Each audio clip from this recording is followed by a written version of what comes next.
अस्सलाम वालेकुम। आज मोहतरमा आपा सईदा तस्नीम बुखारी का लिखा हुआ खूबसूरत पंजाबी कलाम आपकी समातों की नज़र कर रहा हूँ। यकीन है सुनने पर लाइक करके अपनी कीमती राय से भी मुझे ज़रूर आगाही देंगे।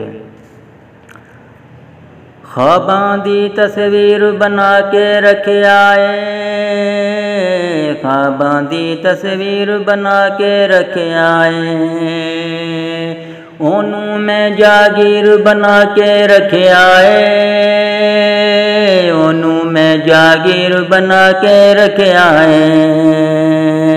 दूहां सदियां ते कर चैनी ओंदे लई, दूहां सदियां ते कर चैनी ओंदे लई, जिन्ने प्यार नू पीर बना के रखिया है,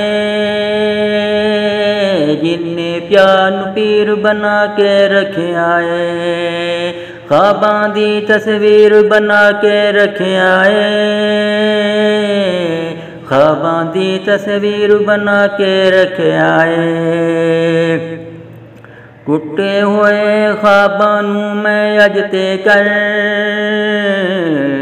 टुटे हुए ख्वाबां नू मैं अज ते कर, अखियां दे विच नीर बना के रखिया है, अखियां दे विच नीर बना के रखिया है। ख्वाबां दी तस्वीर बना के रखिया है, ख्वाबां दी तस्वीर बना के रखिया है। जिंदे कोलों एक भी शेर नहीं हो सकता, जिंदे कोलों एक भी शेर नहीं हो सकता, तू ओनू भी मीर बना के रखिया है, तू ओनू भी मीर बना के रखिया है। ख्वाबां दी तस्वीर बना के रखिया है, ख्वाबां दी तस्वीर बना के रखिया है। किदे ओनू छड़ के जावां मैं तस्नीम,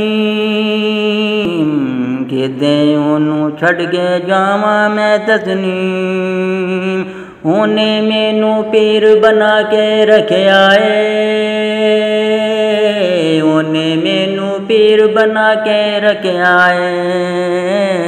ख्वाबां दी तस्वीर बना के रखिया है, ख्वाबां दी तस्वीर बना के रखिया है, ख्वाबां दी तस्वीर बना के रखिया है।